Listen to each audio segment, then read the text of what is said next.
మనం ఈరోజు శిల ప్రభుపాదుల రచించబడినటువంటి శ్రీమద్ భాగవతంలో మొదటి స్కందము 5వ అధ్యాయము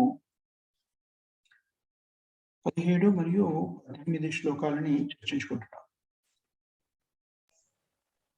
హరే కృష్ణ ప్రభుజీ, నామాపరాధాలు చదువుతామన్నారు. ఈ డిస్కషన్ తర్వాత చదువుదాం మాతాజీ.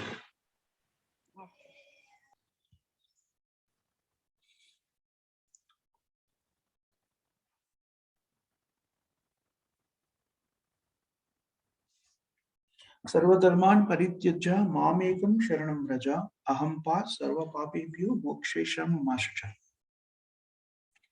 కృష్ణుడు భగవద్గీత 18వ అధ్యాయం ఇదే అధ్యాయంలో 66 శ్లోకాలు చెప్పారు. అది భగవద్గీత యొక్క సారము. భగవద్గీత, భాగవతము, చైతన్య చరితామృతము, వేద గ్రంథాలు, ఉపనిషత్తులు అన్నింటి యొక్క సారము ఈ ఒక్క శ్లోకంలో తెలుపబడింది. సర్వధర్మాన్ పరిత్యజ్య మామేకం శరణం వ్రజ అహం పాత్ సర్వ పాపేభ్యో మోక్షేషామశ. ఏకం, ఏకం అంటే నన్ను మాత్రమే. ఎంతవరకు అంటే ఈ శ్లోకంలో నన్ను మాత్రమే అన్నాడు, కానీ నాతో సమానమైనటువంటి ఇతర రూపాలు, పురుషావతారాలని కూడా చెప్పలేదు కృష్ణుడు. నన్ను మాత్రమే, కేవలం కృష్ణుని మాత్రమే శరణు పొందినప్పుడు మనము ఈ భౌతిక బంధనాల నుంచి పూర్తిగా విముక్తులమవుతాము. ఎలాంటి శరణు పొందాలి? ఇతర ధర్మాలన్నింటినీ కూడాను వదిలివేసి. మనకి నిర్దేశించిన ధర్మాల గురించి చాలాసార్లు చెప్పుకున్నాం. వ్యక్తిగా భౌతిక జీవనంలో భౌతిక జగత్తులో జన్మించినప్పుడు, మానవ శరీరాన్ని పొందినప్పుడు ఎందరికో రుణపడి ఉంటాము. తల్లిదండ్రులకి, ఇతర జీవులకి, గురువుకి, ఋషులకి, దేవతలకి. మనకి మన జీవన విధానంలో ముందుకు సాగడానికి ఎందరో ఉపకరిస్తూ ఉంటారు. వాళ్ళందరికీ కూడా రుణపడిపోతూ ఉంటాం మనం. అలాగా అనంతమైనటువంటి వాటికి మనం రుణపడిపోతూ ఉంటాం. ఇక్కడ కృష్ణుడు ఏమో చెప్తున్నాడు అంటే, ఆ అన్ని రుణాల నుంచి కూడాను ముక్తిని చేయగలిగేటువంటి శక్తి ఎప్పుడైతే వ్యక్తి భగవంతుడైన శ్రీకృష్ణుడికి శరణాగతి పొందుతాడో అప్పుడు అది లభ్యమవుతుంది అని చెప్తున్నాడు.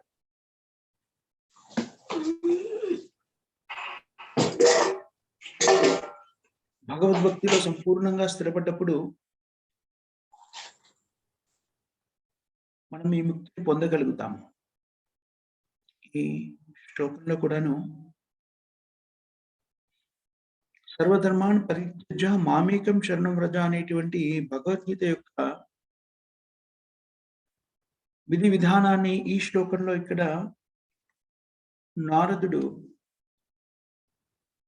చెప్తున్నాడు. కృష్ణ అనే పదానికి ఉన్న అర్థం ఏమిటి అంటే, కృష్ణ అంటే అత్యంత ఆకర్షణీయమైనటువంటి సంస్కృత పదార్థాన్ని గురించి మనం నేర్చుకుంటాం. కానీ కృష్ణ అనే పదంలో అన్ని కూడా మిళితమై ఉన్నాయి.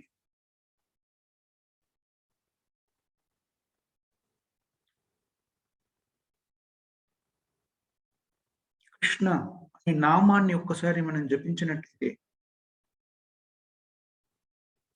మొత్తం మనం చేయవలసిన కార్యక్రమాలన్నీ కూడాను సఫలీకృతం అవుతాయి. ఎందుకంటే కృష్ణ అనే పదంలో అన్ని స్థిమితమై ఉన్నాయి. కస్మింతు భవవో విఘ్నతే సర్వం ఇదం విజ్ఞాతం భవతి. మనము పరిజ్ఞానాన్ని గురించి, మనము దేని గురించి అయినా తెలుసుకోవాలి అనుకుంటే పరిపరి విధాలుగా ఏంటది వెతుకుతూ ఉంటాం, ఆ జ్ఞానం ఎక్కడ లభిస్తుంది అని. కానీ ఎప్పుడైతే మనము కృష్ణుని అర్థం చేసుకుంటామో అది మూల కేంద్రము. అన్ని జ్ఞానాలకి మూల కేంద్రము శ్రీకృష్ణ భగవానుడు. కృష్ణుని సరిగ్గా అర్థం చేసుకుంటే అన్ని అర్థం చేసుకున్నట్టే. కృష్ణుని అర్థం చేసుకుంటే ఏమవుతుంది? జన్మ మృత్యు జరావ్యాధి నుంచి బయటపడిపోతాం మనం. జన్మ కర్మ చమే దివ్యం ఏవం యో వ్యతితత్వత త్వక్త్వా దేహం పునర్జన్మ నైతి మామితి సూచన. కృష్ణుని అర్థం చేసుకుంటే అన్ని అర్థం చేసుకున్నట్టు ఎందుకైంది అంటే, అన్నింటికీ కారణభూతము కృష్ణుడే కాబట్టి.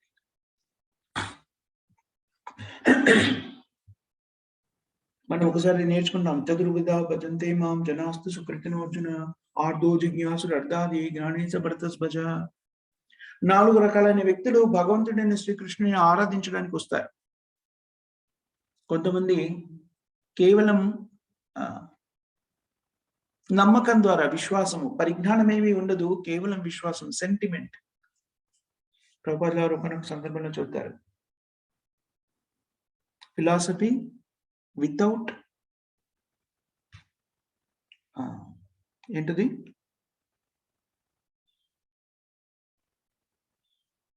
సెంటిమెంట్ అండ్ మెంటల్ స్పెక్యులేషన్ అనే దాన్ని నిర్వచిస్తూ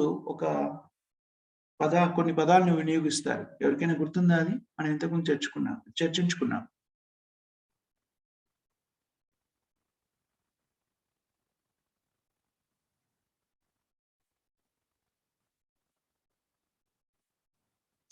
తత్వము మాత్రమే చర్చిస్తూ దాంట్లో భక్తి లేదు అనుకోండి, దాన్ని ఏమన్నారు?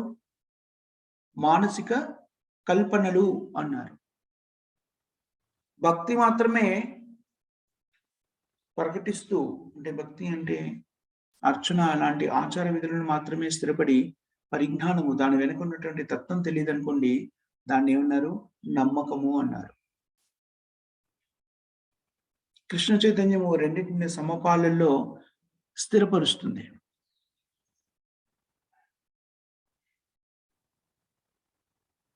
అందుకని కృష్ణ చైతన్య ద్వారా మాత్రమే ఎవరైనాను అభివృద్ధి పథంలోకి పయనించగలుగుతారు. కానీ కృష్ణ చైతన్యాన్ని తీసుకున్నప్పుడు 4 రకాల వ్యక్తులు స్వీకరిస్తారని అనుకున్నాం కదా. అందులో కొందరు దానిని కొన్నాళ్ళు పాటించి ఆ స్థితి నుంచి దిగజారిపోయే అవకాశం ఉంది కొన్నాళ్ళు. ఎందుకనంటే మాయాదేవి చాలా శక్తివంతమైంది. కృష్ణుడు మాయ ఇద్దరు పక్కపక్కనే ఉంటారు. ప్రతి క్షణం కూడా మనము ఒక క్షణంలో మాయాదేవి, ఒక క్షణంలో కృష్ణ భక్తిలో ఉండవచ్చు. త్వక్త్వా స్వధర్మం, ప్రతి వాళ్ళు కూడాను తమ స్వతసిద్ధమైనటువంటి కార్యాచరణలో నిమగ్నమై ఉన్నారు. వ్యాపారవేత్తలు, విద్యార్థులు, లాయర్లు, ఇంజనీర్లు, రాజకీయ నాయకులు, ఇలాగ రకరకాలుగా.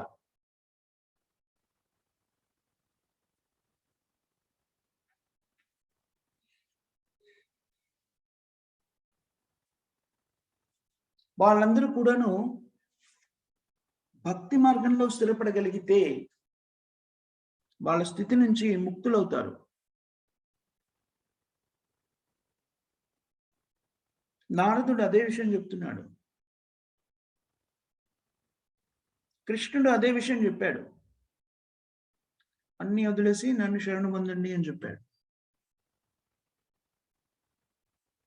నారదుడు అదే చెప్పాడు, చైతన్య మహాప్రభు అదే చెప్పాడు.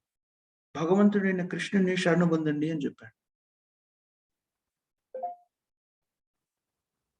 భగవంతుడైన కృష్ణుడు ఏదైతే తెలియజేస్తాడో భగవద్భక్తుడైన కృష్ణ భక్తుడైన వ్యక్తి కూడాను దాన్నే వివరించి చెప్తాడు. అందుకని దాన్ని పరంపర అన్నారు. భక్తుడైన వ్యక్తి భక్తి శాస్త్రానికి సంబంధించిన వివరణని తన స్వతహాగా ఏమీ నిర్వచింపడు. కృష్ణుడు తనకు శరణు పొందమంటే చైతన్య మహాప్రభు కృష్ణుడికి శరణు పొందమని చెప్పాడు. అదే ఇక్కడ నారదుడు కూడా అదే చెప్తున్నాడు. శ్రీల ప్రభుపాదుల వారు ఏం చెప్తున్నారు? ప్రభుపాదుల వారు కూడా అదే చెప్తున్నారు. మీరందరూ కూడాను హరే కృష్ణ మహామంత్రాన్ని జపించండి, తద్వారా భగవద్భక్తిలో నిమగ్నం కావండి అని చెప్తున్నారు. అందుకని ఈ పరంపర ద్వారా మనకు లభించేటువంటి పరిజ్ఞానాన్ని మనము చాలా సీరియస్ గా తీసుకోవాలి.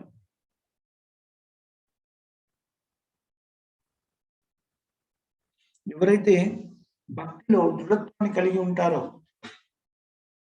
అలాంటి వ్యక్తులు పరంపర ద్వారా వచ్చిన పరిజ్ఞానాన్ని అలాగే మనకి అందిస్తారు. నారదముని కృష్ణుడు చెప్పిన విషయాన్ని ఎందుకు చెప్తున్నాడు అంటే, నారదముని కూడాను మన పరంపరలో ఆచార్యుడు. ఆయన బ్రహ్మ మధ్య గౌడీయ సంప్రదాయంలో బ్రహ్మ నుంచి పరిజ్ఞానాన్ని స్వీకరించినటువంటి మొట్టమొదటి ఆచార్యుడు నారదుడు. నారదుడి నుంచి వ్యాసదేవుడికి, వ్యాసదేవుడి నుంచి మిగతా వాళ్ళకి వచ్చిందని మనం చదువుకుంటాం. ఇక్కడ నారదముని తన శిష్యుడైన వ్యాసునికి తెలియజెప్తున్నాడు. త్వక్త్వా స్వధర్మం.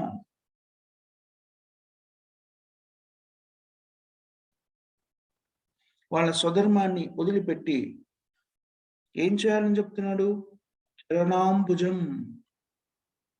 హరి చరణాంబుజం. ఎవరి చరణాలని ఆశ్రయించాలంటున్నాడు? హరి చరణాలని ఆశ్రయించాలి. హరి చరణాలని ఆశ్రయిస్తే దృఢ సంకల్పంతోని వాళ్ళకంతా శుభమే జరుగుతుంది. అత్యంత ఉన్నతమైన స్థితికి చేరుకుంటారు. దానికి ఏం చేయాలి?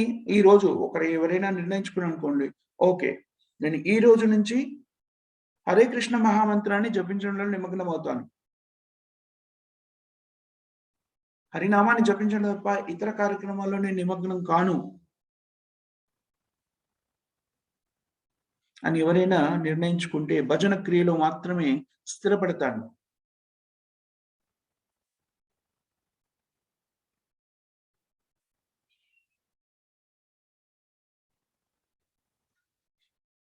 అని నిర్ణయించుకుంటే అది సంపూర్ణమైన కృష్ణ చైతన్యంలో స్థిరపడ్డం అవుతుంది. శ్రీధర స్వామి ఒకానొక సందర్భంలో చెప్తాడు, స్వధర్మ త్యాగేన నను స్వధర్మ త్యాగేన నాను స్వధర్మ త్యాగేన భజన పరిపాకేన యది కృతతో భవేత్ తదాన కదాచిత్.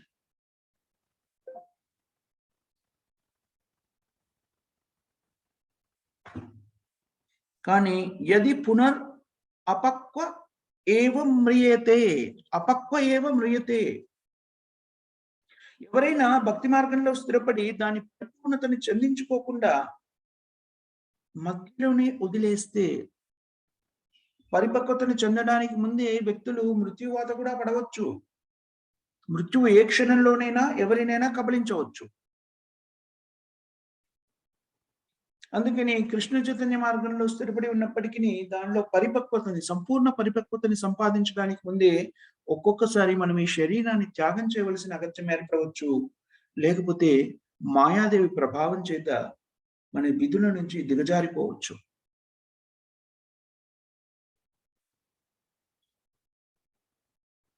ఈ విషయంలో నారదముని మనకి ప్రోత్సాహాన్ని ఇస్తున్నాడు.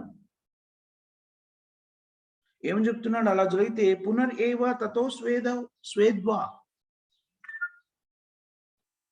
మృత్యు వల్ల కానీ ఇతర కారణాల వల్ల కానీ మనం దిగజారిపోవడం వల్ల కానీ భగవద్భక్తి నుంచి దూరం అయితే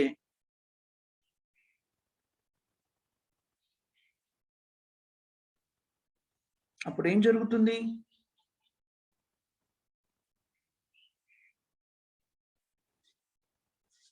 మళ్ళీ కూడాను మనకి ఉన్నతమైనటువంటి స్థితి కలుగజేసి మనం ఎక్కడైతే భక్తిని వదిలేసామో అక్కడి నుంచి ముందుకెళ్ళడానికి అవకాశం కల్పించబడుతుంది. ఒకవేళ మృత్యు వల్ల అలా జరిగితే, అలా దిగజారిపోయి ఉంటే మృత్యు ఏం రాలేదు, కృష్ణ భక్తిని పాటిస్తున్నాను, ఏదో ఒక ఆకర్షణ మూలంగా భక్తి మార్గం నుంచి వైదొలిగిపోయాను.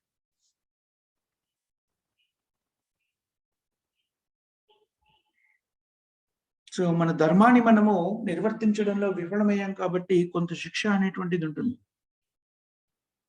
ఎలాంటి శిక్ష? ఈ భౌతికమైనటువంటి ప్రపంచంలో శిక్ష లాంటి శిక్ష కాదు.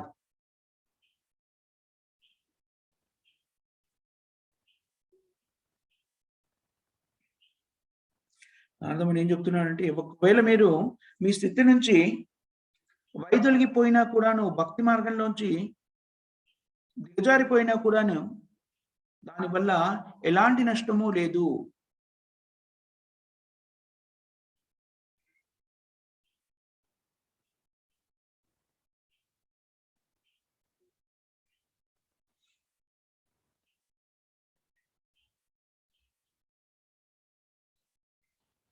అలాంటి స్థితిలో ఏం జరుగుతుంది అని చెప్తున్నారు? ఆ వ్యక్తి తన భక్తి మార్గం నుంచి దిగజారిపోయిన వ్యక్తి ఎప్పుడైతే తన తప్పును తెలుసుకొని నిజంగా పశ్చాత్తాపడతారో అప్పుడు మళ్ళీ వాళ్ళకి భగవంతుడు మళ్ళీ అవకాశం కల్పిస్తాడు.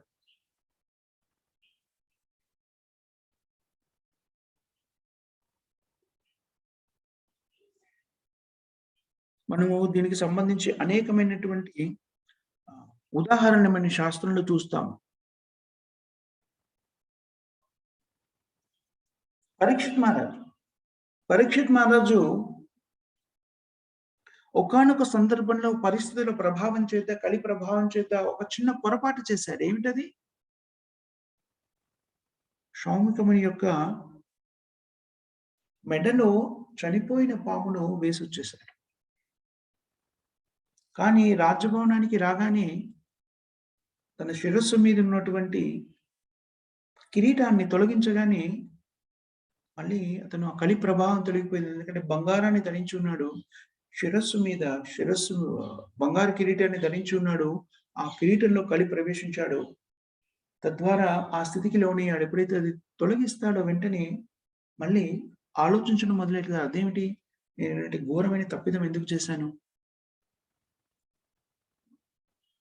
చాలా చిన్న సౌమికముని ధ్యానంలో ఉండి పరీక్షిత్ మహారాజు వచ్చిన విషయాన్ని గమనించరు. పరీక్షిత్ మహారాజు తీవ్రమైన దప్పికతోని ఆ ఆశ్రమాన్ని చేరుకుంటారు. మంచినీటిని అడుగుతారు.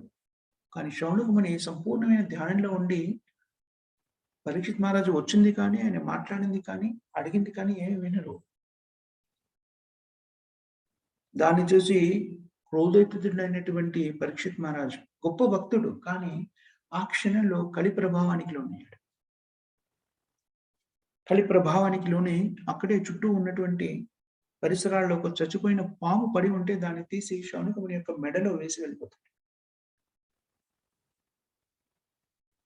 కానీ ఎప్పుడైతే ఆ పొరపాటును గ్రహిస్తాడో వెంటనే క్షమాపణ చెప్పడానికి సిద్ధపడిపోయి వెళ్ళాలి అనుకుంటాడు. ఇంతలోనే శౌనకముని రాజప్రసాదానికి వచ్చేసి రాజు అనుమతిని కోరని లోపలికి రావడానికి వెంటనే పరీక్షిత్ మహారాజు అంగీకరించి ఎదురుగా వెళ్ళి ఆహ్వానించి ఆసీనుడిని గావించి కుశల ప్రశ్నలు అడిగి క్షమాపణ వేడుకునేలోగానే శౌనకముని జరిగినటువంటి అనర్థాన్ని గురించి చెప్తారు. పరీక్షిత్ మహారాజు దానికి దుఃఖపడడు. తాను చేసిన పొరపాటు ఈ సరి అయిన శిక్షణ లభించింది అనుకుంటాడు.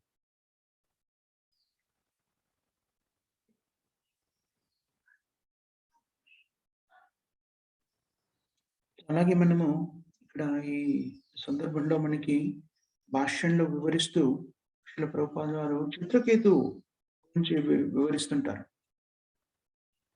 చిత్రకేతు గొప్ప భక్తుడు.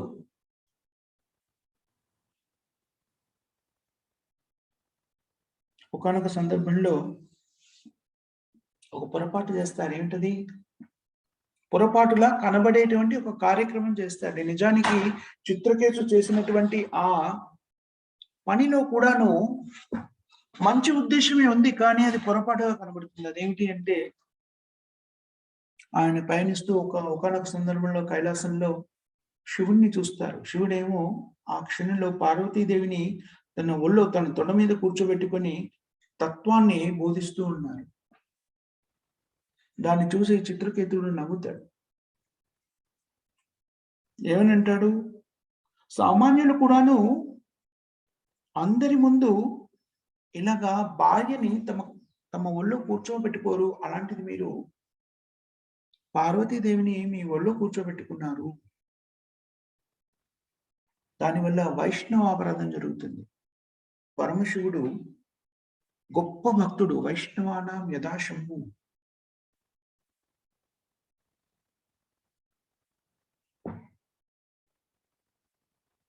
కానీ చిత్రకేతు ఎప్పుడైతే చిత్రకేతు నిజానికి ఆ మాట చెప్తుంది. ఎందుకంటే సామాన్యులు గొప్ప వైష్ణవుడైనటువంటి శివుణ్ణి తప్పుగా అర్థం చేసుకుంటారు అనేటువంటి ధోరణితోని అతను ఆ విషయం చెప్తారు. ఆ విషయం విన్నారు అని చెప్పబడింది. కానీ అది చెప్పిన తీరు కానీ, చెప్పడం కానీ అది వైష్ణవ అపరాధంగా పరిగణించినప్పుడు చిత్రకేతు ఎప్పుడైతే తను హృదయపూర్వకంగా తన వల్ల కలిగినటువంటి అపచారాన్ని ప్రక్షాళన చేసుకోవడానికి సిద్ధపడతాడో, అప్పుడు చిత్రకేతు కూడాను రక్షించబడ్డాడు. అలాగే జడభరతుని గురించి కూడా మనం నేర్చుకుంటాం. జడభరతుడు జీవితమంతా కూడాను భక్తియుక్త సేవలో ఉన్నాడు. జడభరతుడు మహారాజు. తనకున్న ఐశ్వర్యాలని అన్నింటినీ త్యాగం చేసి, రాజ్యాన్ని అన్ని త్యాగం చేసి, చర్మావస్థలో భగవద్ధ్యానంలో స్థిరపడ్డానికి అరణ్యానికి వెళ్లి నివసిస్తూ ఉంటాడు. కానీ అక్కడ ఒక కుటీరం వేసుకొని ఏకాంతంగా భగవద్ధ్యానంలో నివసిస్తున్న వ్యక్తికి ఒక జింక వల్ల తన స్థితి నుంచి దిగజారిపోయేటువంటి పరిస్థితి ఏర్పడుతుంది. తన కుటీరానికి దగ్గరగా ఒక జింక ఏంటది ప్రసవించడానికి సిద్ధంగా ఉన్నటువంటి జింక తిరుగాడుతూ ఉంటుంది. అది కొన్నాళ్ళు అలా ఉన్న తర్వాత తన కళ్ళ ముందే ఆ జింక ప్రసవించి శరీరాన్ని త్యాగం చేస్తుంది. పుట్టిన చిన్న జింక పిల్లని చూసి దయార్థ హృదయుడవుతాడు భరత మహారాజు. అందుకని దానికి కావలసినవేవో సమకూర్చాలి అనేటువంటి ధ్యానంలో దానికి సేవ చేయడం మొదలెడతాడు. అలా రోజు సేవ చేయడం మొదలెట్టాక దానికి కావాల్సిన కొన్ని ఆహార పదార్థాలు ఇవ్వడం, దాన్ని సౌలభ్యంగా ఉంచడం, ఇలాంటి సేవ చేయడం మొదలెడితే దాని మీద అనురాగము, అనుబంధము పెరిగిపోతుంది. కొంతకాలం తర్వాత ఆ జింక తన స్థితి నుంచి కొంత నడవగలిగిన స్థితికి, ఆ స్థితికి వచ్చాక అది పరిసరాలని పరిభ్రమిస్తుంది. రోజు సాయంత్రం పరిభ్రమించి రోజు సంధ్యా సమయానికి మళ్ళీ కుటీరానికి చేరుకుంటూ ఉంటుంది. ఒకానొక రోజు అది కుటీరాన్ని చేరుకోలేదు. దాంతోని భరత మహారాజు అన్నింటినీ త్యాగం చేసి వచ్చాడు. భార్య బిడ్డల్ని, రాజ్యాన్ని, ఐశ్వర్యాన్ని అన్నింటినీ త్యాగం చేసి వచ్చాడు. చివరికి ఈ చిన్న జింక పిల్ల మీద వ్యామోహం పెంచుకున్నాడు. ఆతృతతోనే సంధ్యాకాలం జరిగిపోయింది. జింక పిల్ల ఏ క్రూరముఖం నోటిలోనైనా పడిపోయే అవకాశం ఉంది అని వెతకడానికి బయలుదేరాడు. వెతుకుతూ కొండలు గుట్టలు ఎక్కుతూ ఒకానొక గుట్ట పై చివరి దాకా వెళ్ళి అటుపక్కన ఏమైనా ఉందా అని చూసే ప్రయత్నంలో కాలు జారి దాని నుంచి పడిపోతాడు. ఆ పడిపోతున్న సమయంలో జింక గురించి ఆలోచిస్తూ తన శరీరాన్ని వదిలేశాడు. అందుకని మరుజన్మలో జింకగా జన్మించాల్సినటువంటి అగత్యం ఏర్పడింది. గొప్ప భక్తుడు మొత్తం జీవితాన్ని భక్తియుక్త సేవ కోసమని త్యాగం చేసినటువంటి ఉన్నతమైన వ్యక్తి. కానీ ఒక పొరపాటు చేశారు. అందుకని జింక జన్మెత్తారు. కానీ చిన్న పొరపాటు చేశారు కాబట్టి కర్మఫల తాను అనుభవించడం కోసం జింక శరీరాన్ని అందించినా కూడాను, ఆ జన్మలో కూడాను, ఆ శరీరంలో ఉండి కూడాను తన పూర్వస్థితిని గుర్తుపెట్టుకోగలిగాడు. తద్వారా దాని తర్వాత జడభరతుడిగా అవతరించి పరిపూర్ణతని సిద్ధించుకోగలిగాడు.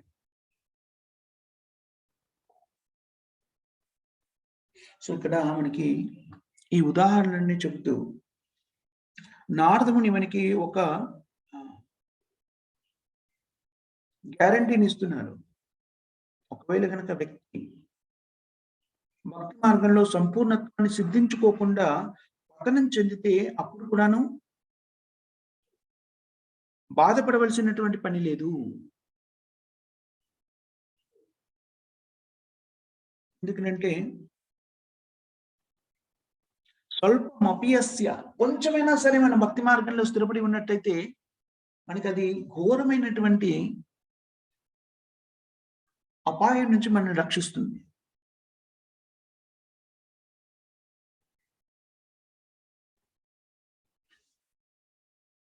అందుకని ఎవరు కూడాను భక్తి మార్గంలో స్థిరపడి ఉన్నందుకు నేను సంపూర్ణంగా చేయలేనేమో, అందుకని అసలు ఉండకుండా ఉండాలి అనేటువంటి ఆలోచనని పెట్టుకోవాల్సినటువంటి పని లేదు.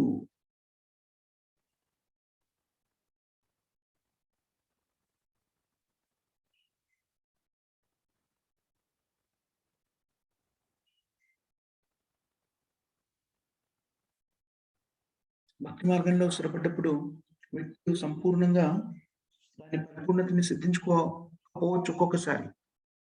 దానివల్ల మనకు వచ్చేటువంటి నష్టం ఏమీ ఉండదు. మనం ఇంతకు కూడాను ఇతర భగవద్గీతలో ఇతర శ్లోకాల్లో కూడా చెప్పబడింది. ఎవరైనా కూడాను భక్తి మార్గంలో స్థిరపడి అర్జునుడు అడుగుతాడు, ఇవన్నీ చేస్తూ సంపూర్ణత్వాన్ని సిద్ధించుకోకుండా నేను పతనం చెందిపోతే ఏమవుతుంది? భగవంతుడు చెప్తాడేమని? శ్రీకృష్ణుని యొక్క భక్తియుక్త సేవేందు నియుక్తుడిగి తన స్వధర్మమును కూడా త్యజించేవాడు సాధన కాలమందు అపక్వ స్థితిలో పతనము చెందితే పరిపక్వతని సిద్ధించుకోవడంలో అతను ఎలాంటి భయాన్ని పొందక్కర్లేదు. మళ్ళీ అవకాశం కల్పించబడి తద్వారా ఉన్నతమైనటువంటి స్థితికి తీసుకువెళ్ళగలుగుతాడు. కానీ అభక్తుడైన వ్యక్తి ఎంత ధర్మాచరణని కావించినా కూడాను దానివల్లగా పెద్ద ప్రయోజనం ఉండదు. అదంతా కూడా నశించిపోతుంది అని మనం నేర్చుకున్నాం. శ్రేయాన్ స్వధర్మో విగుణ పరధర్మో భయావహ. స్వధర్మం ఏంటి? జీవాత్మ యొక్క స్వధర్మం ఏమిటి? జీవేర స్వరూపే కృష్ణ నిత్యదాస్. జీవుని యొక్క స్వధర్మం ఏమిటి అంటే భగవంతుడైన కృష్ణుడి యొక్క భక్తియుక్త సేవలో నిమగ్నం కావడం. దానిలో అపరిపక్వంగా చేసినా సరే దానివల్ల ఎంతో శ్రేయస్సు కలుగుతుంది. అలా కాకుండా తన స్వధర్మాన్ని వదిలేసి ఇతర ధర్మాలు ఏవి చేసినా, ఇతర కార్యక్రమాలు ఏవి చేసినా కూడాను, ఎంత ఉత్తమంగా చేసినా కూడాను వాటి వల్ల ప్రయోజనం ఉండదు.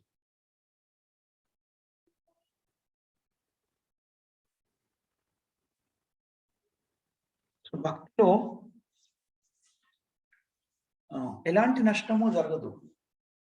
ఇంకో ఉదాహరణ కూడా చెప్పారు కదా ఇక్కడ, అజామిలుని గురించి కూడా చెప్పారు. అవాంఛిత సాంగత్యం వల్ల స్థితి నుంచి దిగజారిపోయినటువంటి అజామిలునికి కూడాను మరో అవకాశం ఇవ్వబడింది భక్తిలో ప్రగతి చెందడానికి.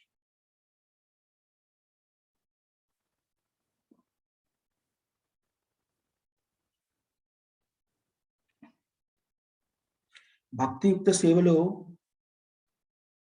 పతనము చెందినా కూడాను, అభివృద్ధి చెందకుండా దిగజారిపోయిన స్థితికి వచ్చినా కూడాను భగవంతుని యొక్క చరణ కమ్ములను మరవకుండా ఉన్నట్టయితే మళ్ళీ మనము అభ్యున్నత స్థితికి చేరుకుంటాం. భక్తి యోగం నందు ఒక్కసారి నియుక్తులైన వ్యక్తులు భగవంతుని ఎప్పుడు కూడా విడిచిపెట్టరు. ఒకవేళ అలాంటి వ్యక్తులు విడిచిపెట్టాలి అనుకుంటే కూడాను భగవంతుడు ఎంత దయాత్మ హృదయుడు అంటే వాళ్ళని వదిలిపెట్టాడు, వాళ్ళని కూడా వెనక్కి తీసుకొస్తుంటాడు. భక్తియుక్త సేవ అతి స్వల్పంగా చేసినా సరే ఘోరమైన ప్రమాద స్థితి నుంచి మనము బయటపడగలుగుతాము. మనకి రక్షణ కల్పించబడుతుంది అని భగవద్గీత మనకి తెలియజేస్తుంది.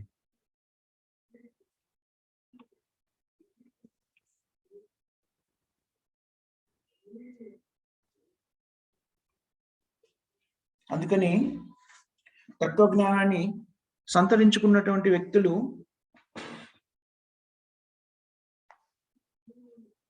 ఈ భక్తి మార్గాన్ని మాత్రమే స్వీకరిస్తారు.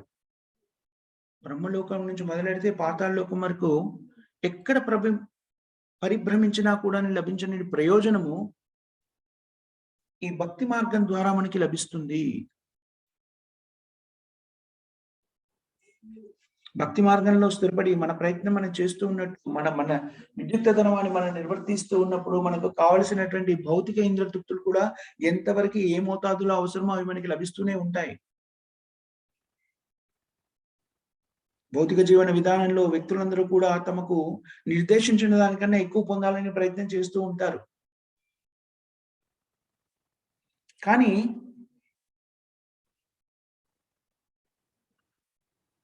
అలా పొందడం కూడా అంత శ్రేయస్కరం కాదు అని చెప్తున్నారు. ఎందుకంటే అలా పొందడం కూడా ఏం జరుగుతుంది? ప్రయత్నపూర్వకంగా ఏదైనా పొందే ప్రయత్నం చేస్తే కూడాను దాన్ని మళ్ళీ మనం తిరిగి చెల్లించాల్సినటువంటి అగత్యం ఏర్పడుతుంది. భౌతిక బంధనాల్లో, భౌతిక ప్రపంచంలో అయితే మనం చూస్తుంటాము వ్యక్తులకు భక్తి మీద కానీ ఇతర విషయాల మీద కానీ ఆసక్తి లేదు. ఇంద్రియతృప్తుల మీద ఉన్నంత ఆసక్తి ఇతర విషయాల మీద లేదు. ఆ ఇంద్రియ తృప్తిని పొందడానికి వ్యక్తులు రకరకాలుగా ప్రయత్నిస్తున్నారు. వ్యాపారాలు చేస్తారు, కర్మాగారాలు స్థాపిస్తారు, ఆర్థికాభివృద్ధి కోసం అని రకరకాల పాటలు పడతారు. భక్తి మార్గంలో ఎవరైనా ఆధ్యాత్మిక వైపు ఆలోచిస్తున్నారా అంటే దాంట్లో కూడాను రకరకాల శాఖలున్నాయి. నిరాకారవాదాన్ని స్వీకరించే వాళ్ళున్నారు. ఇతర యోగాభ్యాసాలను స్వీకరించే వాళ్ళున్నారు.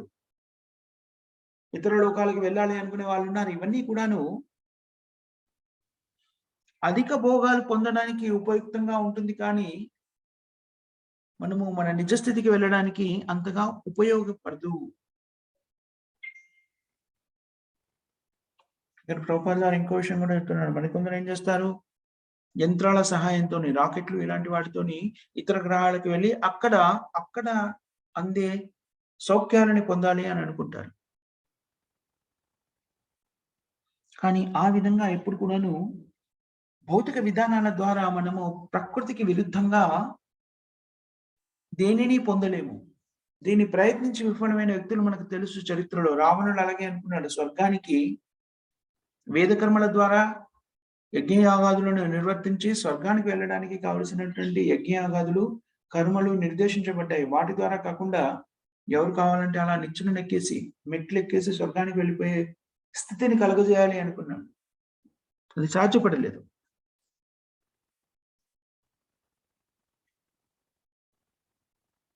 అందుకని ఇక్కడ శ్రీల ప్రభుపాద వారు చెప్తున్నారు, వ్యక్తులు ఎప్పుడు కూడాను ఏ స్థితిని పొందుతారు అనేది వాళ్ళ కర్మాన్ని బట్టి నిర్దేశించబడుతుంది. మీరు ఒక స్థితిని పొందాలి అంటే దానికి కావలసినటువంటి కర్మని ఆచరించడం ద్వారా ఆ స్థితిని పొందగలుగుతారు. అది ఎలా సాధ్యమవుతుంది? మన కర్మల ద్వారా అనేటువంటిది ప్రభుపాద గారు ఉదాహరణిస్తున్నారు. మన దైనందిన జీవితంలో కూడా చూస్తుంటాం. అత్యంత పేదవాడిగా జన్మించిన వ్యక్తి తమ శ్రమ, కర్మల ద్వారా అత్యంత ధనికుడు అవ్వచ్చు. శ్రమ, కర్మల ద్వారా విద్యను గడించవచ్చు. ఇవన్నీ కూడా మనం చూస్తున్నాం. అంటే మనం చేసేటువంటి శుభ కార్యముల ద్వారా కొన్ని అటువంటి కోరికలన్నీ కూడాను ఈ జన్మలో లేకపోతే మరో జన్మలో తీర్చుకోవచ్చు. కర్మ సిద్ధాంతం కారణం కాకపోతే, మన కర్మలే మన స్థితికి కారణం కాకపోతే, చాలా సార్లు అడిగే ప్రశ్న ఇదేమిటి అంటే, ఒకే స్థితిలో ఒకేసారి జన్మించిన వ్యక్తులు వివిధ రకాలైనటువంటి విభిన్నమైనటువంటి భవిష్యత్తుని, జీవితాన్ని అనుభవించడానికి కారణం ఏమిటి?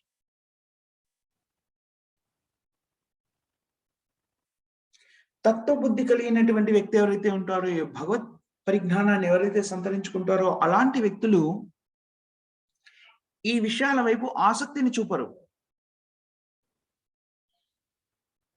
ఏం చేస్తారు వాళ్ళు? జ్ఞానానందపూర్ణమైనటువంటి పరిపక్వ జీవనం, శాశ్వత జీవనం కోసం ప్రయత్నిస్తారు. అదేమిటది? భగవద్ధామాన్ని చేరుకోవడం, భగవద్భక్తిలో స్థిరపడిపోవడం. బ్రహ్మలోకం నుంచి మొదలెడితే పాతాళ లోకం వరకు అంతా కూడా భౌతిక ప్రపంచమే. అందరూ కూడా చేస్తున్న కార్యక్రమం ఒకటే, ఆహార నిద్ర భయం 5 గుణాలు. అందరికీ కూడా జన్మ మృత్యు 2 ఉన్నాయి.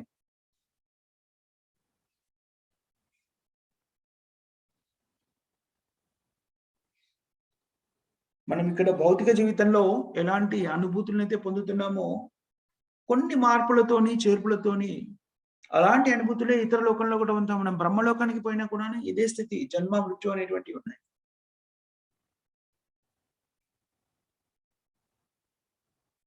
ఈ భౌతికమైన సంతృప్తులు ఏవైతే ఉన్నాయో, ఆహార నిద్ర భయం 5 గుణాలు అనేటువంటివి మనుష్య జన్మలో ఉన్నప్పుడే కాదు, కుక్క జన్మ ఎత్తినా, నక్క జన్మ ఎత్తినా, పిల్లి జన్మ ఎత్తినా, ఎలాంటి జన్మలో ఉన్నా కూడా అవి వాటి కోసం మనం ప్రయత్నిస్తున్నాము, వాటిని పొందుతున్నాము, అదే ప్రక్రియ చేస్తున్నాము.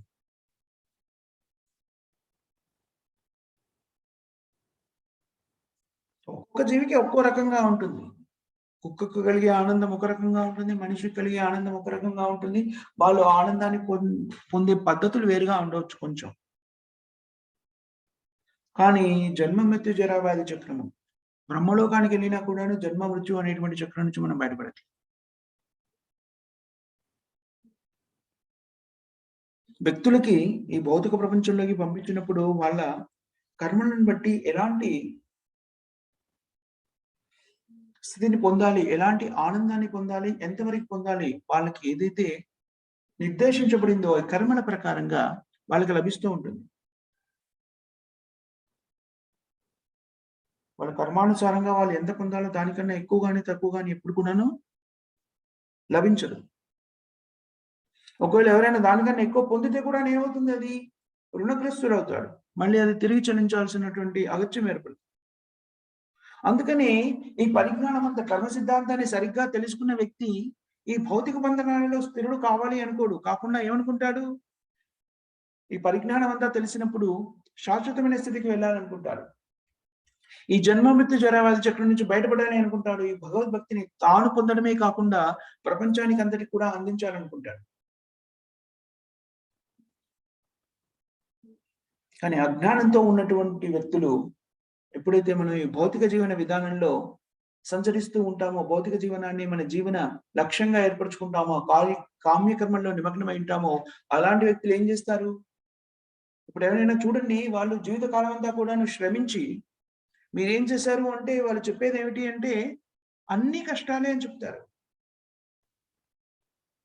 వివాహం జరిగింది తర్వాత ఇన్ని కష్టాలు పడ్డాము మేము ఏకీకృతం కావడానికి, ఒక చోట స్థిరంగా సెటిల్ అవ్వడానికి, స్థిరపడడానికి ఇన్ని కష్టాలు పడ్డాం. సంతానాన్ని పొందడానికి ఇన్ని కష్టాలు పడ్డాము, వాళ్ళ పోషణకి ఇన్ని కష్టాలు పడ్డాం. ఎవరినైనా కదిలించండి భౌతిక జగత్తులో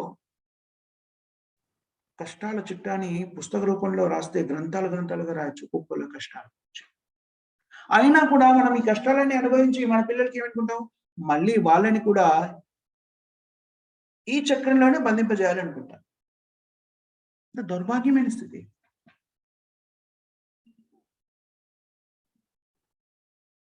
దానికి పరిజ్ఞానం నిజంగా అవతరించినట్టయితే ఏం చేయాలి అసలు? మన పిల్లల్ని భక్తి మార్గంలో స్థిరపడేలా చేయాలి.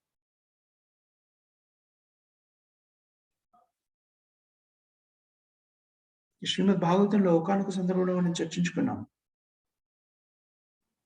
భాష్యంలో ప్రభుపాద వారు చెప్తారు ఏమని? చర్విత చరణం చర్విత చరణం. నమిలి ఉమ్మేసిన దాన్ని, చెరుకు కూడా ఉందనుకోండి, దాన్ని నమిలితే దాంట్లో తీయని రసం వస్తుంది. కానీ భౌతిక జీవన విధానము అంటే ఏమిటి? నమిలి పడేసిన చెరుకుగడ లాంటిది. నమిలి పడేసిన చెరుకుగడలో ఇంకా కొత్తగా రసం ఏం రాదు దాన్ని నములుతూ ఉంటే. భౌతిక జీవన విధానము అంటే అలాంటిదే.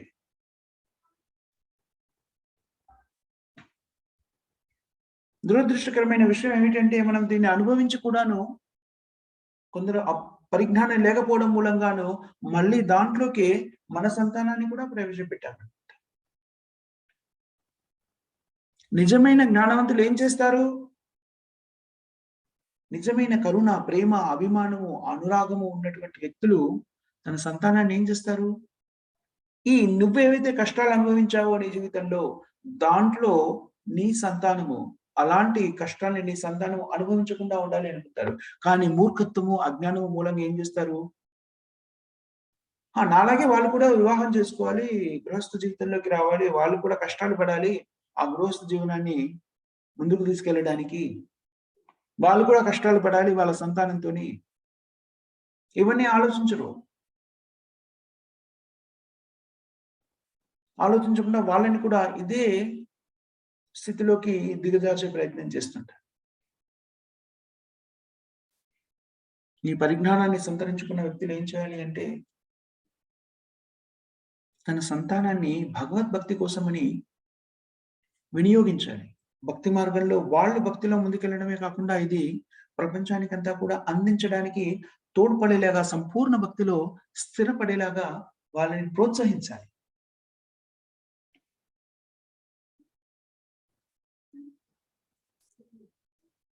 ఒకానొక సందర్భంలో 2 రకాల తల్లిదండ్రుల్ని నేను చూడడం జరిగింది.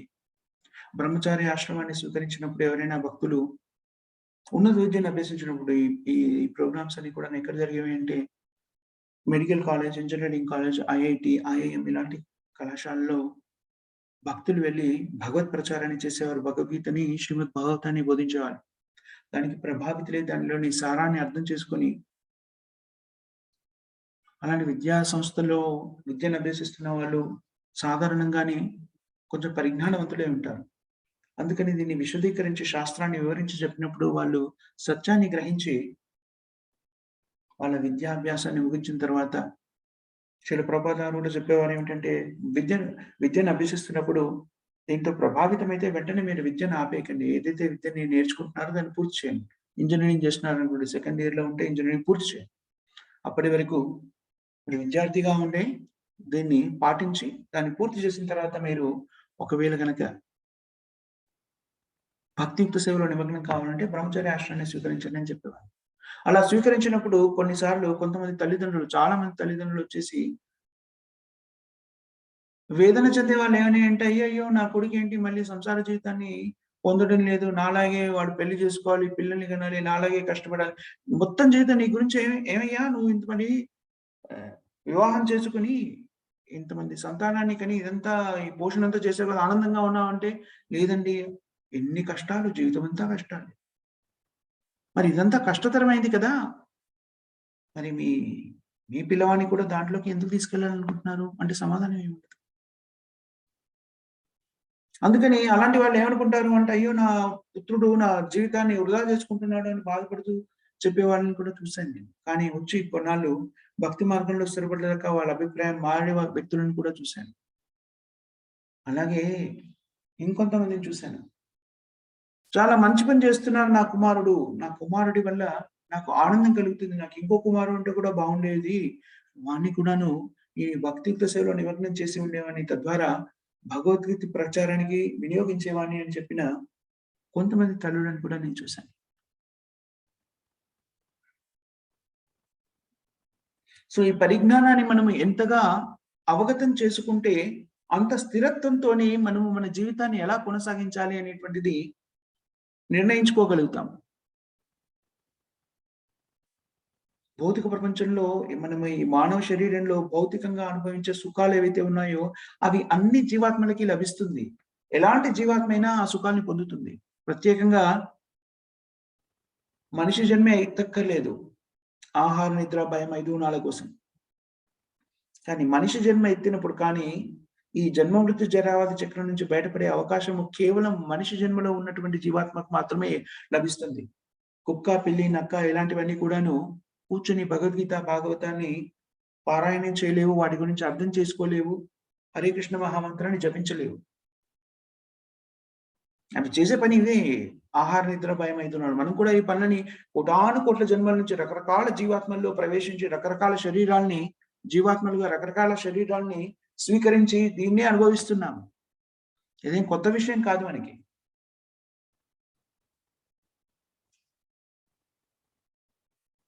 కాబట్టి ఇక్కడ నారదుడు ఏం చెప్తున్నాడు అంటే, భక్తి మార్గంలో స్థిరపడినటువంటి వ్యక్తులు పరిపూర్ణతని సిద్ధించుకోకపోయినా కూడాను అత్యంత ప్రమాదకరమైన స్థితి నుంచి వాళ్ళు బయటపడి వాళ్ళ పొరపాటును గ్రహించి మళ్ళీ ఎప్పుడైతే భక్తియుక్త సేవలో నిమగ్నులవుతారో వాళ్ళందరికీ కూడాను అత్యున్నతమైన స్థితిని పొందగలిగేటువంటి అవకాశము భగవంతుడు స్వయంగా కల్పిస్తాడు. ఒకానొక సందర్భంలో మనము పరిపూర్ణంగా భక్తిలో పరిపూర్ణతను సాధించకుండానే ఈ జన్మ అంతరించిపోయినట్టయితే మరు జన్మలో మనకి ఉన్నతమైనటువంటి సౌలభ్యాలు కల్పించబడతాయి. భక్తియుక్త సేవలో నిమగ్నమైనటువంటి వ్యక్తి పరిపూర్ణత్వాన్ని సిద్ధించుకుంటే ఏమవుతాడు? భగవద్ధామాన్ని చేరుకుంటారు. భగవద్భక్తిలో స్థిరపడిపోయి ఉంటాడు. అలా కాకుండా జరిగినట్టయితే కూడాను భగవంతుడు మళ్ళీ ఉన్నతమైనటువంటి జన్మని ప్రసాదిస్తాడు. తద్వారా మళ్ళీ ఈ భౌతికమైనటువంటి విషయాల మీద భౌతికమైనటువంటి అవసరాల కోసమని ఆరాటపడకుండా ప్రశాంతంగా భక్తిలో మనము ముందుకెళ్ళడానికి అవకాశం కల్పిస్తాడు. కానీ అది కూడాను చాలా అపాయకరమైంది. మనం ఈ జన్మలో పరిపూర్ణం చేసుకోకుండా దిగజారిపోయి మళ్ళీ ఎప్పుడైనా ఉంటుంది కదా! మళ్ళీ జన్మెత్తుదామంటే, ఆ జన్మలో మనం ఎంతవరకైతే భక్తిని చేశామో అంతవరకు చాలా త్వరితగతిన చేరుకుంటాము. కానీ ఆ తర్వాత మళ్ళీ మన ప్రయత్నం అవసరం అవుతుంది. కానీ అన్ని సౌలభ్యాల్ని కల్పించినప్పుడు మళ్ళీ మనం భక్తిని మన జీవితంలోకి అన్వయిస్తామా లేదా అనేటువంటిది తెలీదు. భగవంతుడు మళ్ళీ కూడా మన స్వతంత్రతని అభ్యంతర పెట్టడు. ఇంతకుముందు భక్తి చేసావు కదా, ఇంతవరకే చేసావు, ముందుకెళ్ళడానికి ఇంకా నీ స్వతంత్రత నాకు అవసరం లేదు, నేను లాక్కెళ్తానని తీసుకెళ్ళడు. మళ్ళీ మనం ప్రయత్నం చేయాలి. మన స్వతంత్రతకి భగవంతుడు ఎప్పుడు కూడా అడ్డు చెప్పడు. మరి అంత ఉన్నతమైన స్థితిలో జన్మించి అన్ని భౌతికమైన సౌకర్యాలన్నీ లభించాయనుకోండి, ఈ వ్యక్తులు భక్తి వైపు వస్తారా రారా? సందేహాస్పదము. మనని కూడా మన స్థితిలో పెడితే మళ్ళీ మనం ఇంకా దిగజారిపోవచ్చు. ఆ జన్మలు అనేటువంటి అలా వెళ్ళిపోతూ ఉండవచ్చు. జన్మ తర్వాత జన్మ, జన్మ తర్వాత జన్మ. అందుకని మనకి ఎప్పుడైతే ఈ పరిజ్ఞానం లభించిందో, ఈ జన్మలో దీన్ని పూర్తి చేసుకొని ఈ జన్మ మృత్యు జరావతి చక్రం నుంచి బయటపడేందుకు మనం ప్రయత్నం చేయాలి. అది జ్ఞానవంతుడైనటువంటి వ్యక్తి చేసే పని. ఆ విషయాన్ని మనము ఈ 2 శ్లోకాల్లో కూడాను చర్చించుకుంటున్నాం. ఇక్కడ ఆపేద్దాం మనం. ఎవరికైనా ఏమైనా క్వెషన్స్ కానీ, కామెంట్స్ కానీ ఉన్నాయా మాతాజీస్ అండ్ ప్రభుజీస్?